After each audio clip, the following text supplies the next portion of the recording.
Kicking down doors is a little bit different than patrolling through the woods, and Milsim West hosts events at both types of AOs. So for you guys to know what to bring to your Milsim West Recce or Greenside event, I'm going to show you what I bring as a member of KvB, a German Spesker impression group. And while the uniform and replica and kit standards may be a little bit different for us, the general idea remains the same. You're watching The.Gear.Locker, let's dive into it.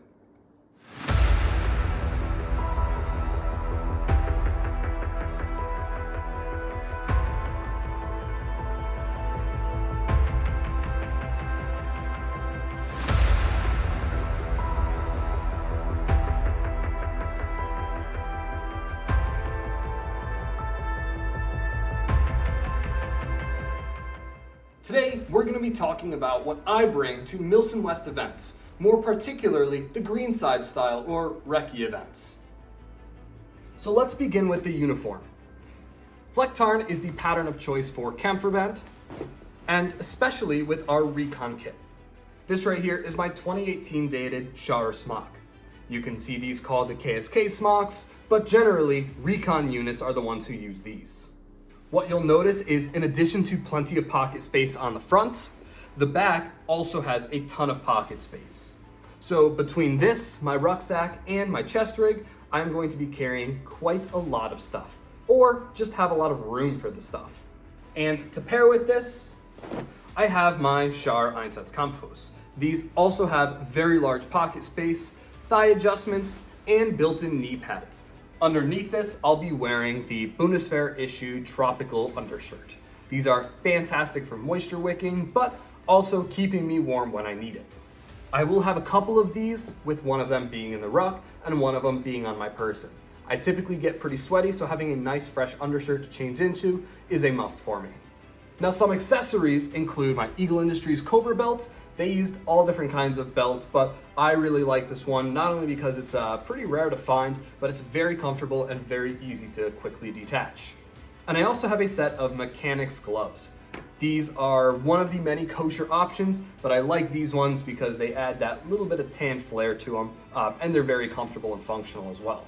My headwear will primarily consist of this boonie hat. This is a Flecktarn Bundeswehr issued one. Absolutely nothing fancy with this at all, but it is kosher for the kit. In addition to this, I will be using a couple of green balaclavas, different styles for when I sweat through one, I can quickly swap to another while the other one dries. And lastly, I have my 3 pairs of socks.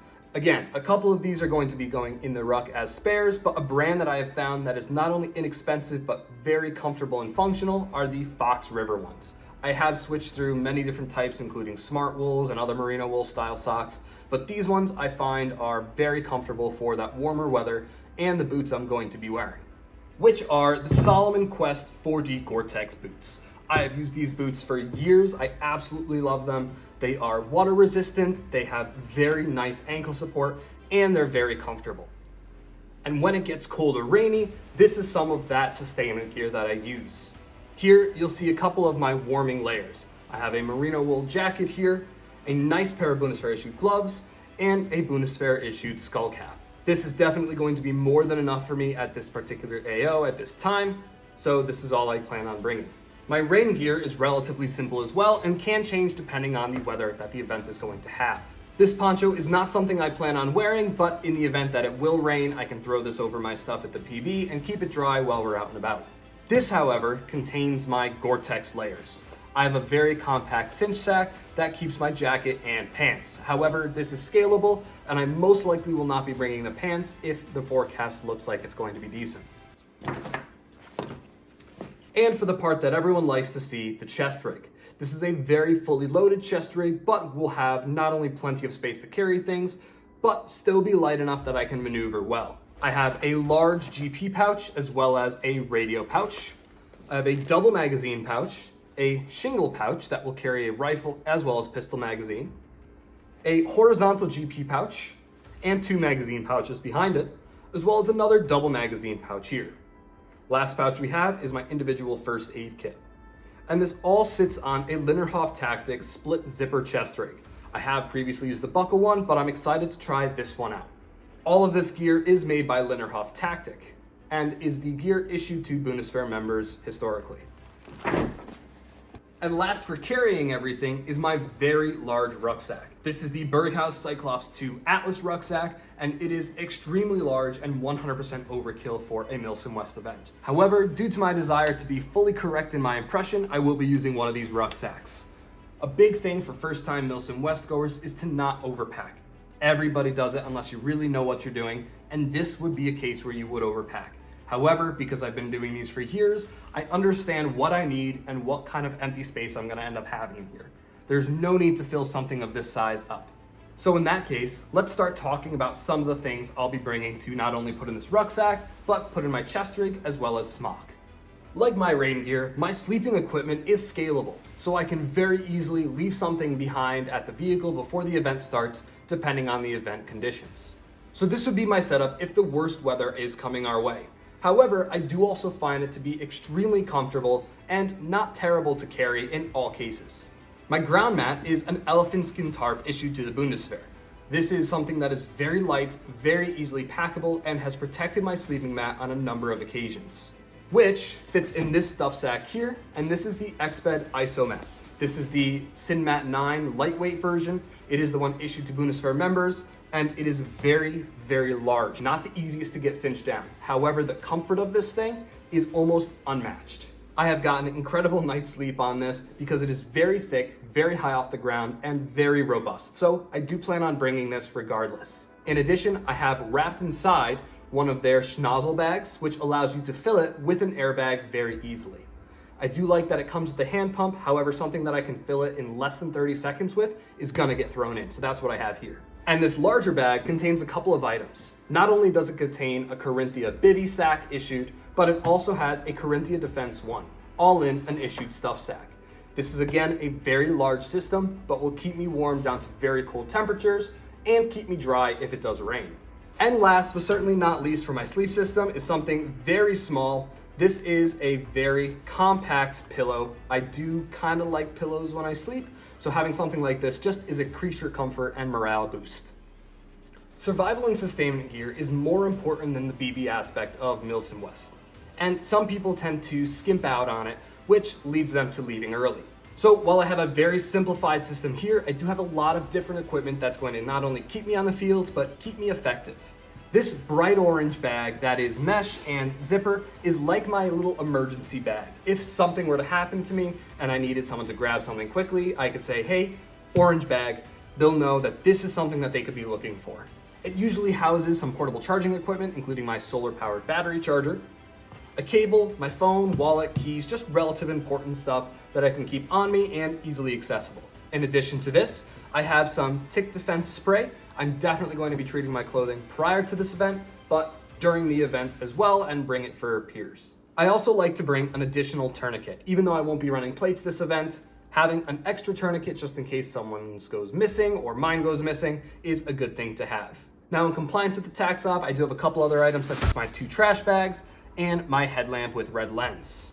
And the small bag in the middle is going to go on my smock, but contains a ton of the things we're going to need, including a backup compass, pens, pencil, notebook, field map, medical card, all those kinds of things in one spot. The small pocket knife is something I'm going to be bringing. I don't plan on ever having to use that, but being that we are in the woods, if something were to come up, I do have it handy. My water storage is going to include a Nalgene bottle as well as a hydration pack. I plan on keeping this in my ruck as extra water storage, but I will have this as well as a few generic bottles of water on my kit. And just like water, I'm going to need to carry food, so let's take a look at this pack here to see what I've got inside.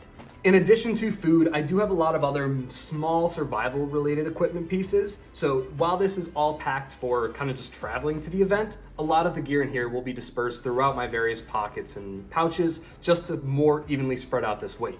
I've got it in a cinch pack, and that's likely how I'm going to be carrying the food that I'm bringing to this event, at least the bulk of it, because most of it will be through my pockets. So inside here, I have some paracord as well as a roll of electrical tape, a bag of spare batteries. I will have a full set in all of my electronics, which we'll get to next, but in here I just have spares of everything I'll be needing.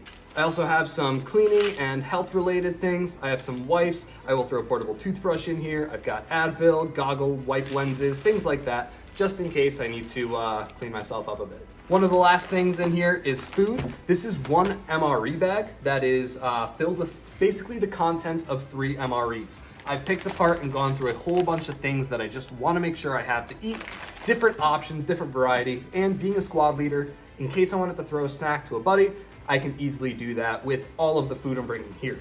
Which I do like to supplement with things like Cliff Bars. Cliff Bars are really compact, really high in calories, but also relatively nutritious. So I do like to make sure I carry a few of those, as well as some other kind of gummy candy and treats like that, which I won't be showing in this video, but I do make sure I carry with me to every Milsim West. So going into some of my electronics, being a squad leader, I am going to need some comms capability. So I like to carry a Peltor Contact XPI headset. This one's actually a replica of it, but it works very well. It's one of the high quality ones that I got years ago, and I'm just gonna keep using it until it dies. I connect this to my Peltor Contact PTT, which connects to my Tolly's Embedder PRC 148 radio. I have 2 batteries as well as my radio case. I keep these in here for travel just in case it rains or something or they get wet somehow, but I will be taking one of these out and popping it into my pouch. My night vision system is specific to the Bundeswehr, well, a couple of different units, and that is my Tolly's NVG system. This is the Lucy night vision system. I've got a whole bunch of miscellaneous batteries and stuff in here that I'll likely be using at the start of the event. But here we go, here it is. If you want to see a video on it, check out the description below. And to mount this, I'll have my Lucy Skull Crusher. This one is surprisingly comfortable and has a couple different points of adjustment, so I'll be using this to mount my Lucys. For personal protective equipment, I have a steel mesh mouth guard. I just like that because I don't like going to the dentist. But I also have 2 sets of Oakley M-Frame 2.0s. I'll just be wearing one on my person and then carrying a whole case of accessories, extra lenses, as well as an extra set in my ruck during the event. And if you know my channel, you know that I absolutely love this build. This is the G36KA4. This is an airsoft replica that I spent a lot of time working on. In fact, I've done a couple of them now. And I think that this is probably one of the best ones you can get or kind of builds for a KSK German Bundeswehr impression in modern times. So if you want to know more about this replica, check out one of the videos I've posted. In addition to this, I will be bringing 7 magazines. I know this is kind of overkill, but given that Camper Band does run a lot of the same replicas, basically we all have G36s with a couple minor exceptions, I will be making sure I have enough magazines in case something happens. Also in my ruck, something I do like to continue doing, if you watched my last kind of overview Milsim West video, is I do like to bring a spare lower and gearbox assembly. I do have that packed away right now, but pop these 2 pins out, pop a new gearbox in. It's that easy, so making sure that no one's gun goes down is definitely worth the wait. And to run it, I do have a few batteries in here. I basically only use 11-1s with this, but I do have a couple spare 7-4s if I do need to share with friends in the event. I do like to carry 2 speed loaders. One is my primary, one is my backup. Typically I'll throw this in the pistol pouch on the front of my chest rig, but just making sure, again, I have enough, because airsoft is definitely the worst part of Milsim West. And just for fun for this event, I think I'm going to bring a replica Airsoft Spring HKP 30. I do not expect to use this or pull this out at all, but it'd be kind of fun, and it fits in my rucksack with very little weight. So if I can bring this on a patrol or something, why not? And last but certainly not least, let me show you guys a couple of things that you can bring to Milsim West that are not only absolutely free, but weigh practically nothing. And the first of which is, of course, maps, but the knowledge on how to read them and use them effectively. Getting out and making sure that you know how to pinpoint your location, how to get from point to point, as well as knowing how to understand where other people are on a map is going to be really important. I know a lot of people run ATAC or ITAC, but the good old physical paper map can't be beat. In addition to this area of preparation, making sure that your equipment not only works and feels comfortable for you, but can be effective for you is also crucial.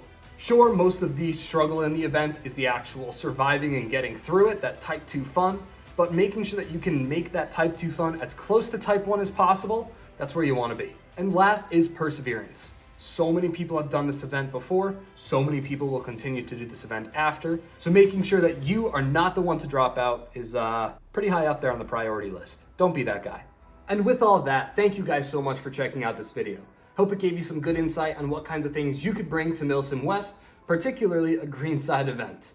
This is The.Gear.Locker. We'll see you out there, and see you in the next video too.